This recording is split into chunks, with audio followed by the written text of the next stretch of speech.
19절까지 말씀입니다. 히브리서 3장 12절에서 19절까지 말씀. 오늘은 5월 6일 화요일 아침입니다. 5월 6일 화요일 아침 본문 히브리서 3장 12절에서 19절까지 교독합니다.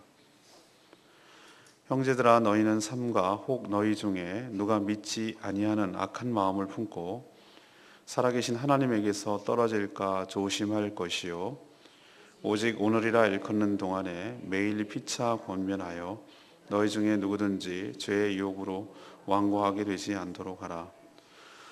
우리가 시작할 때에 확신한 것을 끝까지 견고히 잡고 있으면 그리스도와 함께 참여한 자가 되리라. 성경에 일렀으되 오늘 너희가 그의 음성을 듣거든 경노하시게 하던 것 같이 너희 마음을 완고하게 하지 말라 하였으니, 듣고 경노하시게 하던 자가 누구냐? 모세를 따라 애굽에서 나온 모든 사람이 아니냐? 또 하나님이 40년 동안 누구에게 노하셨느냐? 그들의 시체가 광야에 엎드려진 범죄한 자들에게가 아니냐? 또 하나님이 누구에게 맹세하사 그의 안식에 들어오지 못하리라 하셨느냐? 곧 순종하지 아니하던 자들에게가 아니냐? 이로보건대 그들이 믿지 아니함으로 능히 들어가지 못한 것이라. 아멘. 오늘 형제들아 이렇게 시작하는 걸로 봐서 이 글을 읽는 독자, 그리고 지금 후대에 읽는 우리들에게도 해당되는 말씀이라 할 수 있겠습니다. 이 성도들에게 불신으로 하나님에게서 떨어질까 조심하라고 경고하고 있습니다. 오늘이라고 말하는 이 기회가 있을 때 매일 피차 권면해서 죄의 유혹으로 완고하게 되지 않도록 조심해라, 이렇게 당부하고 있죠. 이 시작할 때에 확신한 것을 끝까지 견고하게 붙들면 우리가 그리스도와 함께 천국에 참여하게 될 것이다 라고 약속하고 있습니다. 하지만 이스라엘 백성들, 조상들이 보여준 것처럼 하나님 앞에 완고한, 다시 말해서 고집스러움을 보이면 결국 심판을 받아 멸망하고 하나님이 예비하신 안식에 들어오지 못할 것이다 라고 경고하는 내용이 오늘 말씀이 되겠습니다. 오늘 첫 번째로 하나님께서 우리에게 주시는 교훈은 매일 피차 권면해서 그리스도와 함께 참여한 자가 되도록 해야 한다는 점입니다. 히브리서를 쓴 목적, 그 주 독자층이 누구라고 제가 말씀드렸죠. 기독교로 개종했으나 여전히 흔들려서 유대교로 회귀하려는, 다시 돌아가려는 유대인들을 주 타겟으로 했다, 이렇게 말씀드렸습니다. 이들에게 다양한 방면에서 신앙을 권면하되, 특히 예수 그리스도의 위대함, 예수 그리스도의 탁월함, 예수 그리스도의 구주 되심을 유대인들에게 강조하려는 것이죠. 그래서 1장에서는 천사보다 뛰어나신 예수님에 대해서, 그리고 지금은 누구에 대해서 얘기하죠? 모세에 대해서, 모세보다 뛰어나신 예수님. 그러니까 모세라는 어떤 사람을 지칭하는 것이 아니고, 그것도 해당되지만 모세가 가져온 율법 체계, 이스라엘 백성들이 그렇게 근간으로 삼고 있는 이 율법보다 뛰어나신 예수님, 율법을 주신 예수님이라는 측면을 강조함으로써 예수 그리스도의 하나님 되심, 주 되심, 구주 되심을 지금 계속해서 강조하려는 것입니다. 그래서 신앙을 굳건히 굳세게 하려는 것이 이 책의 목적이죠. 그래서 형제들, 이것은 유대인들에게 다 해당되는 것이 아니라 바로 믿는 사람들에게도, 우리에게도 해당되는 말입니다. 그 성도들 가운데 불신, 곧 악한 마음 때문에 하나님에게서 떨어지려는 자도 있었기 때문에 지금 조심하라고 경고하고 있는 것입니다. 이런 연약한 자들을 굳게 하고 붙들어주는 역할이 누구죠? 피차 서로 권면하여, 이런 표현이 쓰고 있는데, 이 피차 서로 권면하여 이렇게 할 수 있는 것은 교회 공동체입니다. 이건 혼자서 하는 것이 아니란 뜻입니다. 이것이 바로 교회의 역할이죠. 저는 왜 교회가 존재해야 되는가? 다양한 이유가 있습니다. 그 자체가 벌써 예수 그리스도의 몸이기 때문에, 유기적 공동체이기 때문에 존재하는 것이고요. 또 기능 면에서 예수 그리스도께서 이 땅에 하셨을 여러 가지 일들을 잘 감당하는 역할을 하는 것입니다. 예수님께서 재림하셨을 때 흠도 티도 없는 완벽한 그리고 어떤 거짓이나 위선이나 잘못이 없는 완벽한 그 교회 공동체가 형성될, 저게 천국입니다. 그러나 이 땅에 있을 동안에는 그럼 어떤 역할을 하느냐? 연약한 성도들이 이탈되지 않도록 하나님께서 교회 공동체를 통해서 서로 권면하고 또 죄의 유혹에 빠지지 않도록 서로 권고하는 역할을 하는 것이죠. 그렇기 때문에 뒤에도 말씀드리겠습니다만 교회에 소속되지 않는 상태에서 신앙생활을 한다는 것, 이거는 있을 수가 없는, 이거는 예수 그리스도를 믿는다는 것이 무엇을 전제로 하는 거예요? 여러 가지 전제로 하지만 나는 이제는 예수 그리스도를 구주와 주님으로 모시고 살겠습니다라는 자기 삶의 혁명이 뒤집어지는 것, 새로운 사람으로 거듭나는 것을 의미하고 그 안에 무슨 내용이 포함됩니다. 다양하지만 나는 교회 예수 그리스도를 통해서 하나님의 자녀가 되고 서로 형제 자매 된 교회 공동체에 소속하겠습니다라는 것을 의미하는 것입니다. 나는 예수는 좋은데 교회는 싫습니다는 말은 틀린 말이에요. 또 하나, 교회는 소속되어 있는데 그 소속된 교회에서 충분한 이런 교제와 성도의 그 권면과 말씀과 이런 것이 충분히 공급받지 못하고 주일 하루 정도만 갖고 사는 것은 신앙에 유익이 전혀 없습니다. 그것은 진정한 의미에서의 교회라고 할 수가 없는 것이죠. 오늘 말씀 그대로입니다. 우리는 서로 피차 연약한 존재이기 때문에 어떻게 되냐면은 하나님으로 떨어질까 서로 권면하고 누구든지 죄의 유혹으로 완고하게 되지 않도록 계속해서 서로 격려하고 권면하고 또 지적해주고 서로 세워가면 이런 역할을 하도록 되어 있기 때문에 그것이 바로 포도나무에 가지가 붙어있는 원리와 똑같은 것입니다. 그 얘기가 같은 맥락에서 얘기하는 것이죠. 그리고 그런 기회가 무한정 있는 것이 아닙니다. 13절에 보면 오늘, 오직 오늘이라고 일컫는 동안에, 여기서의 오늘이라는 것이 today의 개념이 아닙니다. 오늘 24시간 이 기간을 말하는 것이 아니에요. 오늘이라고 말하는 것, 이것은 우리에게 주어진 생애를 말하는 것이에요. 그리고 짧게 말하면 우리가 기본적으로 중요한 선택의 기로에 있을 때 나에게 주어진 한정된 시간을 의미하는 것이에요. 우리에게 막연하게 인생이 긴 것이 아니에요. 사람이 어처구니 없이 가는 경우도 참 많습니다. 황당한 경우도 얼마나 많은지 몰라요. 그 사람은 그게 오늘이었어요. 그렇기 때문에 우리한테 무한한 시간이 주어진 것이 아니기 때문에 이런 한정된 시간, 그리고 한정된 기회, 찬스, 어떤 시간이라는 개념도 있고 찬스라는 기회라는 개념도 있어요. 하나님께서 여러 번 기회를 던져주시는데 그 하나님의 은혜, 기회, 하나님께 교정을 받고 하나님께 성도를 통해서 교회를 통해서 권면을 받고 고침을 받을 수 있는, 붙들고 있는, 떨어지지 않을 수 있는 그런 기회가 주어졌는데 그걸 살리지 못하는 것에 대한 안타까움을 오늘 이야기를 하고 있는 것입니다. 이런 일이 벌어지지 않도록 우리는 여기서 뭐라고 했냐면 매일이라고 표현하고 있어요. 매일. 저는 여기서 저는 단어에 주목을 하고 줄을 쳐야 된다고 생각합니다. 저도 목회자고 신앙생활을 모태신앙으로 끊임없이 했습니다만 제가 느끼는 바 고백합니다. 저 역시 매일매일 말씀에, 매일매일 기도에, 매일매일 하나님의 은혜를 받지 않으면은 이런 현상이 나타날 수 있다는 것이죠. 실망하고 좌절하고 실족하고 시험 들고 재미없고 시시하고 살맛 안 나고 막연해 보이고 불안하고 두렵고 이런 현상이 나타나요. 믿음 없는 현상이 딱 나타나는 것이죠. 성도들이요, 예외 없습니다. 누구도 그렇습니다. 오늘 여기 누구든지라는 13절 표현을 보십시오. 누구든지 죄의 유혹으로 완고하게 되지 않도록 해라. 여긴 예외가 없다는 것이죠. 우리가 매일 말씀의 자리에 서지 않으면, 매일 말씀으로 권면받지 아니하면, 서로가 격려해 주지 않으면, 서로가 붙들어 주지 아니하면 우리도 예외 없이 이렇게 될 수 있다는 사실을 우리에게 엄중하게 경고하고 있는 것입니다. 모든 인간은 연약해서 유혹에 쉽게 노출되고 흔들리는 것이죠. 그래서 신앙은 생물입니다. 살아있는 것입니다. 저는 오늘 아침에 이제 집 앞에다 텃밭을 심었어요. 우리 교회도 이제 여기 텃밭을 하고 있습니다만 오늘 아침에 이렇게 바쁜 와중에도 집사람 빨리 가라고 막 그러는데도 제가 아침에 와서 차를 거기다 대죠.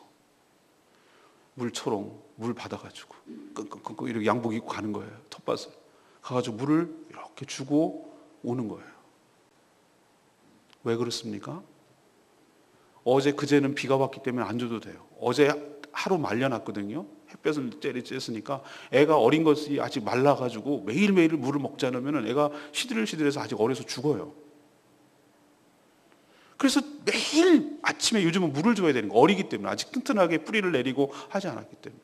그것이 하루라도 놓치면 벌써 이렇게 돼요. 표가 나요. 우리의 신앙이 생물이라고 말하는 의미에서는 저는 이런 의미라는 것입니다. 우리도 대단한 사람들은 아닙니다.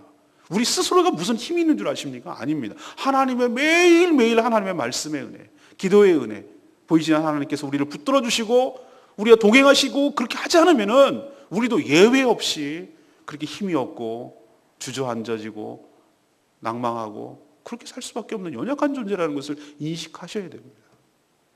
그러기에 우리가 그런 존재인 걸 먼저 인식하시고 그렇게 공급을 받을 수 있는 신앙의 공동체에 소속되어야 되시고 또 실제로 그런 행동을 그런 신앙의 행위들을 해 나갈 때 우리 신앙이 기본을 유지하는 것이지 신앙이 무슨 자격증 따듯이 그렇게 유지하는 것 아닙니다. 그렇기 때문에 여러분 서로가 그렇게 연약한 자들이기 때문에 서로가 격려하고 위로해주고 붙들어주고 이렇게 세워주고 깨우쳐주고 이렇게 하는 일을 계속해서 의심이 생기지 않도록 우리 마음에 고집스러움, 완고함이 자리 잡지 않도록 해야 될 줄로 믿습니다. 저희 교회가 그런 건강한 교회가 되기를 간절히 소망합니다. 수많은 교회 더 하나 세워서 무슨 의미가 있겠어요? 차별화된 교회가 필요하지 않겠습니까? 전 그렇게 되기를 간절히 소망하고 이 소망이 그냥 소망으로 끝나지 않고 저 혼자가 교회가 아니기 때문에 여러분들이 구성하고 있는 모든 사람이 그 공동체가 교회이기 때문에 이런 교회가 될 수 있도록 우리 간절히 기도할 때 성령께서 우리 교회를 세워주시고 고쳐주시고 새롭게 하시고 그렇게 만들어 주실 줄로 믿습니다. 두 번째는 완고함은 은혜와 구원에서 멀어지게 한다는 점입니다. 완고함이 뭐죠? 고집스러움이라고 사전적인 말입니다. 그러나 이것을 하나님과 이 구원과 결부시키면 이게 어떤 말이 되겠습니까? 바로 하나님을 믿지 못하는 불신의 마음을 완고함이라고 표현합니다. 이스라엘 백성들은 자기 몸으로 하나님의 은혜를 직접 목격하고 체험한 사람들입니다. 출애굽 1세대들을 말합니다. 출애굽 당시에 그들은 이스라엘 하나님께서 이 애굽에게 내려주시는 10가지 재앙을 자기가 다들 봤어요. 눈으로 봤어요. 체험했어요. 마지막 10번째 재앙 유월절 어린 양을 통해서 장자의 죽음이 면하는 것도 경험했습니다. 그렇게 완고하던 나아질 것처럼 그러다가 다시 붙드는 이 바로로부터 이스라엘 백성들이 그 애굽 백성으로부터 그동안에 430년이죠. 노예 생활한 모든 것들을 다 받아갖고 나왔어요. 은금, 재물, 금, 보화 다 갖고 나왔어요. 금송아지만 할 때 그 금이 어디서 났겠어요? 출애굽기 잘 보면은 그 애굽 사람들이 다 줬다 그래. 빨리 우리 죽게 생겼으니까 빨리 가지고 가라고 막 그랬어요. 한몫 받아왔어요. 하나님께서 그렇게 챙겨갖고 나오게 하겠다고 그랬거든요. 홍해 이런 기적을 경험했어요. 뒤에는 쫓아오는데 또 바로가 변심한 거죠. 앞에는 홍해가 이건 강도 아니고 바다예요. 물론 제가 가봤습니다만 여기서 저기 보이긴 해요. 바다가. 그러나 바다예요. 그럼 어떻게 건너겠어요? 지금도 전무후무한 물이 벽이 되었다고 그랬어요. 그러니까 이렇게 무슨 진도에 무슨 모세기적 이건 장난이고 그게 아니고 실질적으로 하나님께서 초자연적인 역사를 일으킨 거예요. 물이 벽처럼 딱 막아섰어요. 그리고 그 땅이 질척질척해갖고 진흙 개퍼를 건넌 게 아니고 마른 땅을 건넜다고 그랬어요. 동풍이 불어서. 그때 그 의미가 세례라고 제가 말씀드렸잖아요. 과거의 삶은 이제 끝났어요. 종살이 하던 과거의 삶은 그걸로 끝난 거예요. 물로 세례를 받고 새로운 삶으로 백성으로 거듭나는 순간이 바로 그 순간이에요. 광야에서도 만나와 메추라기 반석으로부터 생수를 공급받았습니다. 그 척박한 땅에서. 광야에서 내려서 잠시 저도 버스에 잠깐 광야 체험 해보라는 거예요. 그래서 딱 버스에서 내리는 순간 숨이 콱 막히는 거예요. 건식 사우나에 들어간 느낌? 그런 느낌이었어요. 딱 내리는 순간 에어컨에서 딱 사라지자 하는 이게 숨이 턱 막히는 느낌이에요. 이거는 모래도 아닌 것이, 흙도 아닌 것이, 바위나 듬성듬성 있고, 메말라가지고 나무는 가끔 그 시띠나무라고 하나씩 듬성듬성 있고, 왜 이렇게 태양은 내리쬐고 말라 비틀어가지고 그런 땅에서 어떻게 사냐 말이죠. 근데 거기서 하나님께서 기적적으로 살려내셨습니다. 낮에는 구름 기둥과 밤에는 불 기둥으로 인도하시고, 배고프다 그러면은 만나를 아침에 이슬처럼, 이 진주알처럼 내리게 해서 먹게 하시고, 고기 먹고 싶다 그러니까 메추라기를 날려 해가지고 입에 고기가 끼도록 그렇게 하나님께서 먹이셨어요. 맨날 물 부족하다 그러니까 생수로 그들에게 먹이셨어요. 발이 부르트지 않냐고, 의복이 헤어지지 않도록 하나님께서 철저히 그들을 보호하시고 먹이셨어요. 그걸 체험했어요. 우리랑 똑같습니다. 이 광야에서 하나님께서 우리 힘으로 도저히 살 수 없는 이 땅이에요. 살아가는 게 기적이죠. 광야랑 똑같아요, 여기가. 그런데 하나님께서 그런 땅을 알면서도 불구하고 하나님 때를 따라서 도와주시는, 하나님께서 공급하신 하늘의 양식과 땅의 기름진 것과 하나님의 보호와 인도와 그런 것으로 통해서 광야 40년이 하나님의 인도하를 받았듯이, 그리고 가나안 땅에 들어갔듯이, 우리 역시 하나님께서 이 땅에 사는 척박한 땅이지만 하나님께서 보호하시고 인도하시고 먹이시고 입히시고 부르트지 않게 하시고 우리의 삶을 책임져 주시고 끝내는 천국으로 입성하게 하실 줄로 믿습니다. 그런데 문제는 이런 놀라운 경험을 했음에도 불구하고 이스라엘 백성들은 결정적인 순간에 가나안 땅에 들어가기 직전에 이들은 하나님의 음성을 듣고 고집을 부렸어요. 그것이 뭡니까? 좀 이따 말씀드리지만 가데스 바네아에서 가나안 땅을 정탐하는 것부터가 불신의 마음이에요. 정탐을 했어요. 그러고 나서 12명이 지파별로 하나 뽑아갔는데 12명, 여호수아와 갈렙 둘만 분명히 그들은 강한 자들 맞다. 그러나 그보다 하나님이 더 세시다. 하나님께서 약속의 땅이니 그 땅을 찾아라. 그들은 우리의 밥이다. 이렇게 얘기를 했어요. 나머지 10명은 아니다. 우리는 메뚜기에 불과하다. 걔네들 얼마나 힘센 줄 아냐? 우린 걔랑 싸우면 게임이 안 된다. 싸우면 진다. 불신을 한 거예요. 근데 그 불신은 의외로 빨리 퍼집니다. 삽시간에 이스라엘 백성들에게 퍼지고 아우성을 치고 울고불고 하더니만 한다는 소리가 애굽으로 돌아가자. 하나님께서 너무너무 화를 내셨어요. 얘네들 싹 쓸어버리고 모세 너부터 새로 민족을 시작하겠다. 이렇게까지 말씀하셨어요. 모세의 중보기도가 아니었으면 그들은 다 죽었어요. 하나님께서 하나님께서 그 모세의 간절한 중보기도 때문에 철회는 하셨지만 이들은 못 들어간다고 하셨어요. 40일 동안 광야 정탐한 것에 대한 불신의 대가로 하루를 1년으로 치겠다고 하셨어요. 그 40년 동안 그 금방 들어갈 수 있는, 일주일이면 3일이면 들어갈 수 있는 가나안 땅을 40년 동안 방황합니다. 왜 방황하게 하는가?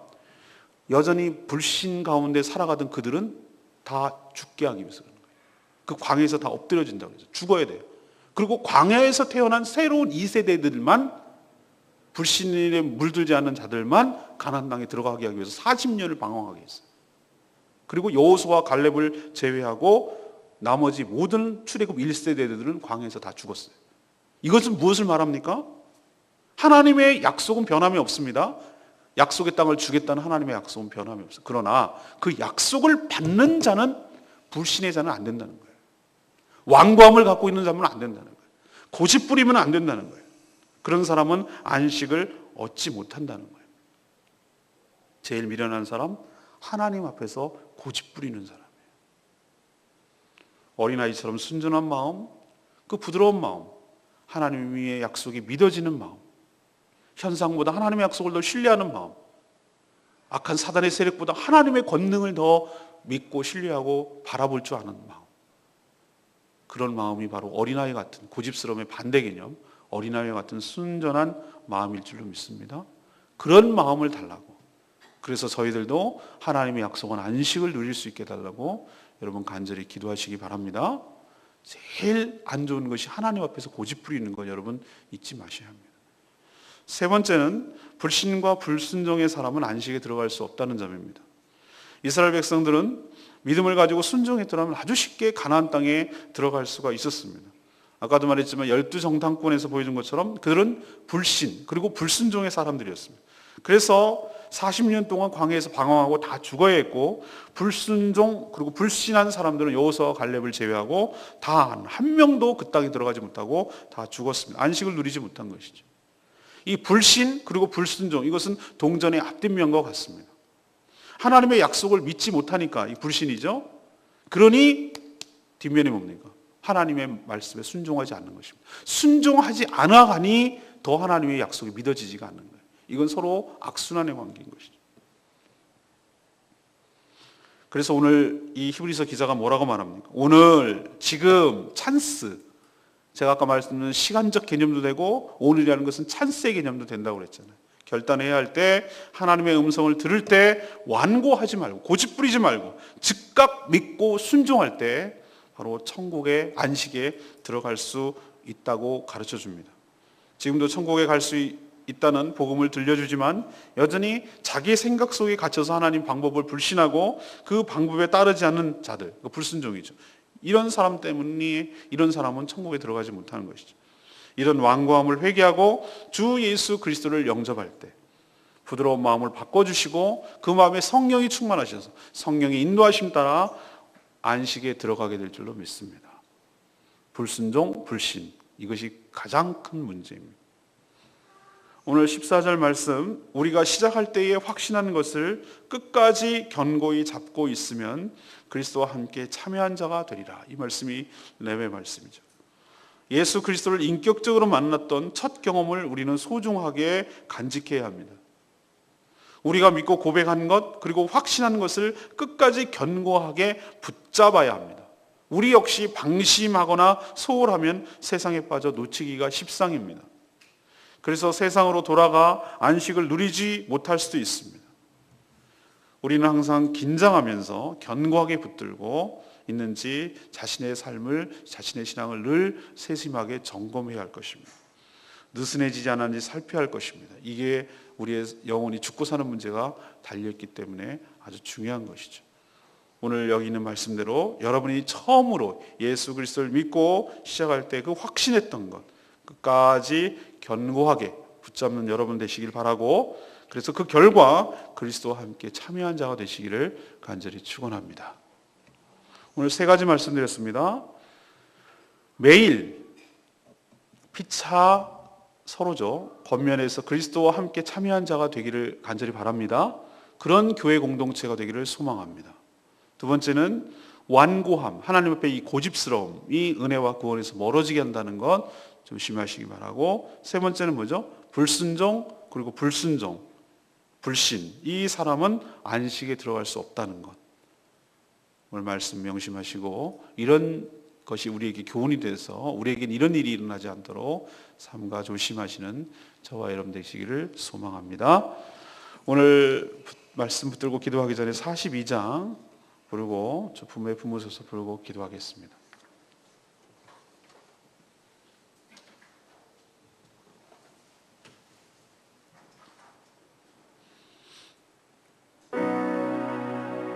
폭풍 가운데 나의 영혼 주님, 잔잔하게 주님 보겠습니다. 세상에 여러 가지 유혹과 시험이 오겠지만 하나님 은혜 가운데 주님 바라보며 실족하지 않냐고, 저희들 불신과 불순종에서 하지 않냐고 서로 권면하며 어려움을 잘 헤쳐나가는 저희들 되게 해달라고 오늘 말씀 생각하면서 찬양하겠습니다.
파도 날 향해 와도 주와 함께 날아오르리. 폭풍 가운데 나의 영혼 잠잠하게 주를 부리라. 오늘 말씀 생각하면서 거친 파도가 우리에게 다가오지요. 그것이 없을 수가 없습니다. 그러나 실망하거나 좌절해서 낭망하고 실족하는 것이 아니라 주님과 함께 오히려 이것을 바람을 타고 함께 올라가는 그런 믿음이 주시기를 간절히 기도하기를 원합니다. 오늘 말씀 생각하면서 기도하겠습니다. 기도합니다. 아버지, 아버지.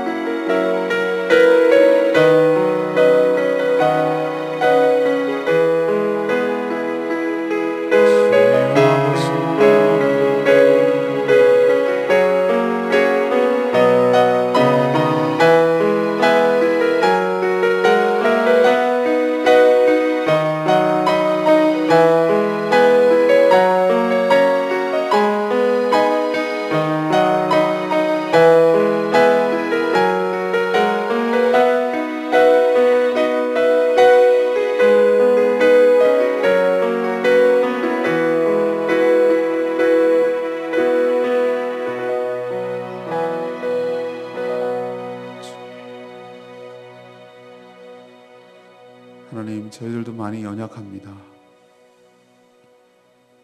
하나님 말씀을 들을 때는 그런 것 같고 확신에 차 있어도 돌아서면 세상이 흔들립니다. 그러기에 우리에게 소중한 공동체, 교회 공동체를 주신 줄로 압니다.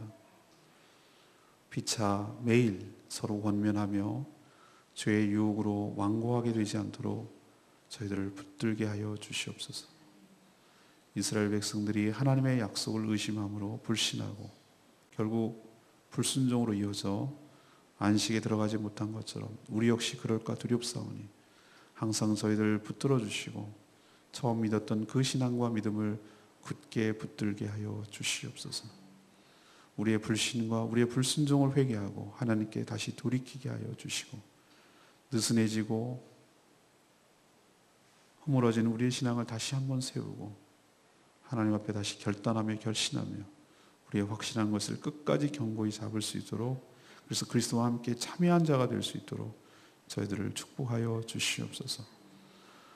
오늘도 하나님 앞에 각종 우상과 미신 속에 허망하게 잘못된 길로 가고 있는 자들 불쌍히 여겨 주시옵시고 영의 눈이 거쳐서 하나님의 실체를 보게 하시며 참신이 누구신지 온전히 깨닫는 하루 되게 하여 주시옵소서. 이 땅의 모든 우상이 사라지게 하시고 모든 백성들이 하나님을 예배하며 하나님께 영광을 돌리는 날이 올 수 있도록 저희들을 사용하여 주시옵소서.